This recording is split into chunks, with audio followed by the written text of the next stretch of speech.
What up, my people, and welcome back to the Ricardo Report's National Review, powered by Football University. The Football University National Championship Tournament draw is going down on Sunday at the lovely Montclair State University. On today's National Review, we're going to give you a little bit of an appetizer to the main course. During today's show, we're going to be speaking with team director of the 8th grade FBU National Champs. That's Team Maryland, and of course I'm talking about Mike Anderson. And we're also going to be speaking to the executive director of the Naples CVB. My man, Jack Wirt, will be joining us in a moment. But first, since Montclair State University and the FBU National Championship draw is going to be taking place in New Jersey, we're going to focus on the Garden State. Joining me now, Player Development Director, my main man Tom McGuire, and in just a second, AJ Rodriguez, that team's quarterback. Tommy, welcome to the National Review. Thanks for having me, Chad. Excited to talk. Tom, we'll get you started on this. This is going to be the first year for a lot of you all student athletes playing in the FBU National Championship Tournament. In your opinion, what do they have to look forward to? Why should they be excited? Oh, Chad, it is a fantastic opportunity for these young men to go and compete on the national level and a platform on the true one and only national championship in youth football. Now, in previous years, there's been both a North and a South jersey. This year, there's only going to be one jersey. You all are Jersey strong out there. In what ways does having just one team benefit the community, benefit the team, and overall you all's mission? It's very important. Bringing the unity amongst the programs throughout the state and the consolidation of that elite level talent, you're going to see a much different New Jersey team coming to compete in this year's tournament. No matter who it is that you all end up playing, you're in the same bracket as some true heavyweights. You've got, of course, Connecticut and Massachusetts up there. On the other side of the bracket, you've got Maryland, Team Metro Maryland. We'll be speaking with Mike Anderson later on. What I want to know from you is, what will define success for Team New Jersey in your eyes going into the FBU National Championship Tournament? I think it's about time for New Jersey to advance, Chad. Not only to show up and showcase that talent, but actually advance and get to that Elite 8 level. I think it's something they can do now that we have unity and support from the entire state. I think you're going to see, again, a whole new level of New Jersey talent. And it's all about headed down to Naples, is that right? That's what we want. We wanted to get down and play football down on that Paradise Coast. Beautiful. I love it. Tom, thank you very much. Now, though, we're going to turn the page to a young man that has more talent than both of us. Quarterback AJ Rodriguez joining the show. AJ, I know you've been to multiple FBU regional camps as well as Top Gun. Thus far, what would you say has been your favorite experience with your relationship with Football University? Well, I feel that this is the best youth camp in the nation by far. By the way that the coaches teach you and where the players interact and the competition, which I love competition, but I feel like this really helps players get to where they need to be. Talent plus technique beats talent alone, right? Yes, coach. This will, though, be your first year in the FBU National Championship Tournament. What are you most looking forward to in this experience? I'm excited about seeing the other talents around the nation, because I love competing, I love getting better. I want to see my weaknesses and my strengths and working on the weaknesses that I have, and just overall getting better and being able to be one of the elite quarterbacks in the nation. Now, this is the big question. You practice a lot with many of the student athletes that are going to be on your team. You've got a ton of experience with these guys. Do you all have what it takes to make a run at Naples? Yes, I really think we do. We have a lot of talent, a lot of heart on the team, which is most important. If you don't have heart, then what's the point of even playing, you know? But I think that we have a really good shot and really excited to see what happens. Lastly, you want to give any shout outs to any of your teammates? I'll give a shout out to my team, my offensive line especially, because without them, nothing can happen. So that's about it. Spoken like a true quarterback. Excellent leader. Amazing young man. I was told that was his first interview. I'd have never guessed it myself. Coming up next, we are going to head down to the Paradise Coast, check in on the conditions of Naples. This is the National Review, powered by Football University. Dave Diaz-Infante, offensive line coach, FBU. San Diego Chargers, Philadelphia Eagles, and Denver Broncos, two-time Super Bowl champion. FBU is for the players that want to be the best. It's for the best being trained by the best. It's the best thing you could ever do. It's the FBU experience. Welcome back to the National Review. As we all know, the Southeast was recently ravaged by Hurricane Irma. Naples, the site of our FBU National Championship, was hit especially hard. Here to speak about the current state of that beautiful Paradise Coast, Executive Director of the Naples CVB, Mr. Jack Word. Jack, we are just 90 days away from the start of the FBU National Championship Tournament, which of course is taking place down in Naples. How are you all preparing for this event in light of the recent storms? Well, we want everybody to know that Collier County and beautiful Southwest Florida is open and ready for business. The storm certainly did hit our area hard, but we are hard at work cleaning up our beaches, getting the tree debris out of the way, and really making our Florida's Paradise Coast look exactly like people think it's supposed to look, and we'll be open and ready for business for everybody. That's it. What advice do you have for fans, for student athletes, for coaches, for families who want to follow the path to Naples and come on down? Well, I think first of all, make reservations early. The December time frame is a busy time of year, and we've got a lot of hotel rooms blocked for this event, but we really are suggesting that everybody make reservations early. And then play just as hard as you can and try and keep on that path to Naples, because we really are looking forward to welcoming all of you here to the beautiful Southwest Florida coast of Naples, Marco Island, and Everglades. What should they expect when they get to Naples? Well, I think first of all, people will really experience a fantastic first-class professional football championship event. We have a number of venues that are standing by, waiting to host the preliminary games and then the championship games as well. Setting up television coverage for all of those championship games. So the facilities will be definitely ready. The hotels, we will be ready and waiting for them. We'll have a lot of different hotels, a lot of different price points for people. Again, make those reservations early and pick your favorites and get here for the FBU Championships in December. In your thoughts then, how would you like for those families to remember their time in Naples? Well, I think one of the things we would suggest to people is extend this time in the Naples area a little bit beyond the championships. So if you can, a couple of days early might be great to come and just experience the area, our beautiful beaches and parks, some great opportunities to fish, play golf, or just enjoy a relaxing time. Then play like crazy and try to get that winning trophy in the FBU event, and then make it a family vacation and stay a few days afterward as well. Our hotels will hold those rates for a couple of days after the events as well.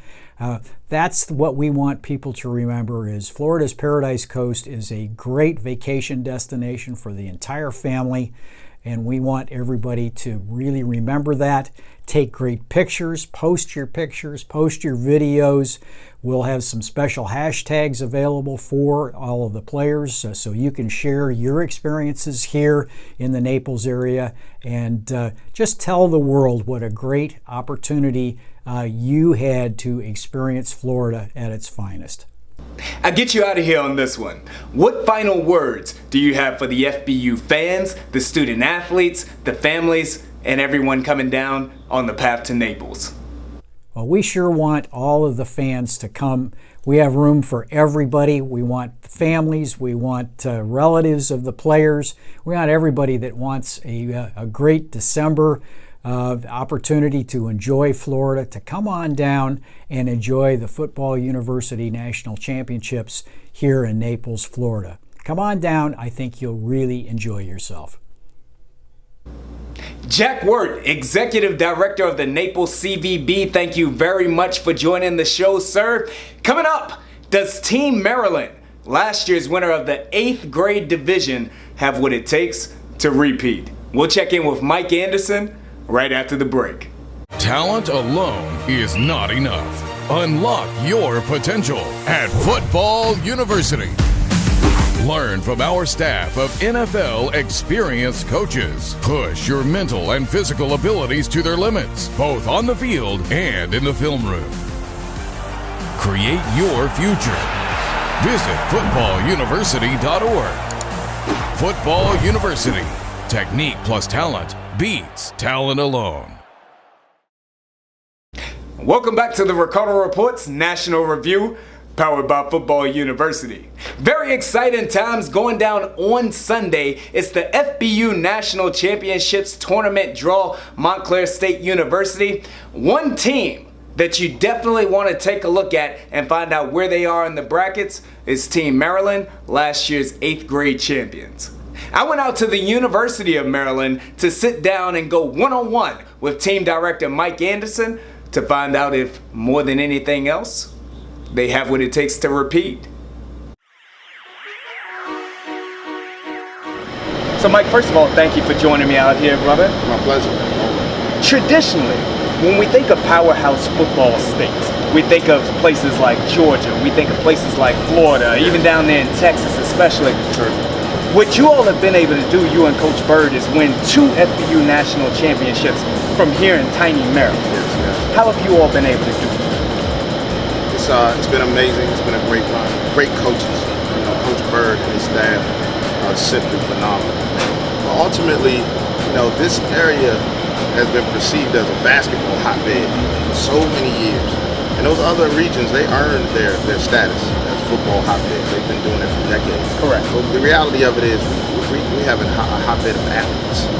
And our culture has just been focused more on basketball over the last 3, 4, 5 decades. Thus, we have this perception that we're this basketball hotbed, but it's a hotbed of athletes in the DMV. So what we did through the grassroots initiative, introducing spring ball, and a lot of the players that were good basketball players that could be great football players to come over and give them a super reason to want to play football. So grassroots did that with spring football, fall football, and then of course doing it in the FBU National Championship Tournament. Just set it off to a whole different level. Now you mentioned the Grassroots Youth Football League. Of course, that's the league that you are the founder of. How has that been important from a community standpoint to be able to get the support of not only the parents, but also of the community and all of the other greats that are amongst us? It's been invaluable. By doing this elite level football in the spring, I just recreated what I learned at the University of Maryland. We did winter workouts, in the Armory when I was at the University of Maryland, January, February, March, to prepare for a condensed spring football season where we got better, where we improved, where we played against the best of the best competition. And we just created that model here. Again, that model drew a lot of kids that would normally be playing AAU basketball. They may have been the 6'4" or 6'2" center that were going to be too small to be a Division I basketball player, but a huge offensive tackle or a tight end, and it's drawing these kids to us. So then we have year-round access to them, influence them, and lead them into great directions like the FBU National Championship Tournament. And the parents, what role do they play in all of this? It's critical. Can't do it without them. The way grassroots is set up, we only have one team in an entire county or region. And that's why the teams are so good, because the talent is concentrated as opposed to being diluted with 10 or 15 teams. And which means that parents have to travel to get to practice. And then during the season, we're traveling all over the place. We got kids coming from Delaware to play grassroots, from Central Pennsylvania every Saturday. It's a tremendous commitment that they have to make. As we look at this year's FBU team, again, last year the 8th grade team was able to walk away a champion. Let's be honest. You've lost a ton of talent off that team. We've lost, obviously, 8th grade player of the year, Antoine Littleton. You've lost Zion Larkins. You've lost the quarterback, C.J. Henry, Christian Taylor, and that's just to name a few of them. Greg Penn, future 5-star as well. Wow. Is it realistic to expect that this team can repeat what they did last year? And if so, who's going to step up? As crazy as it sounds, never met anybody quite like Coach Bird. Like, this guy just has this unbelievable belief system You know, and so he told me going into the springtime, next year's team is going to be better. It's like you've lost your mind. I wanted to, you know, see if I needed to get him tested and checked out. You know what I mean? The offensive line that we had, the running backs that we had, the receivers. I mean, there's probably 15 major Division I prospects on one team Maryland last year. So how the heck do you replicate that? Our 7th grade team was good. You know what I mean? They weren't that. What happens because of the grassroots spring, because of the success that we had, 8th graders came from everything. The base of Team Maryland this year has 41 kids. Wow. So Coach Bird has twice as many players. The line is big. The receivers are big. Bird says the team is going to be better. He says it's not even going to be close. He's predicting a repeat. As you look at the DMV as a whole, there's a couple of other squads that are going to be in your bracket. You could potentially face a Team Virginia squad led by Juwan Banks, who promises to be very good this year. You could face that Maryland Metro team that promises to be a lot better this year. What thoughts do you have about these teams, and what message do you have for them in the event that Team Maryland meets them in that first round? First of all, I'm excited about that. Bent over backwards. And I'm so happy and proud of the executive board at Football University for allowing us and trusting enough in me to, in essence, allow us to have 3 regional teams right here in this small little area. Correct. We brought Kevin home. Kevin's amazing. He has built it just like I wanted it to be built. So his Bowie 1 youth team, they actually beat the Heat in the opening game.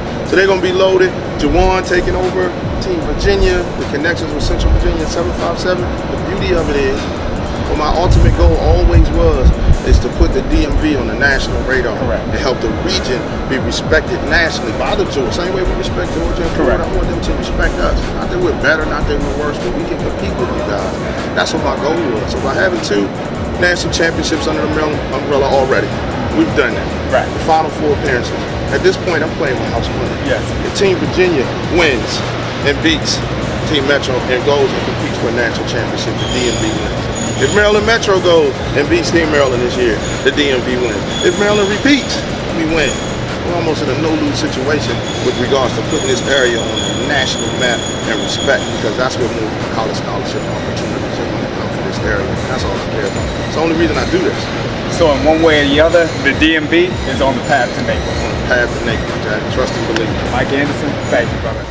Mike Anderson, that's my dude.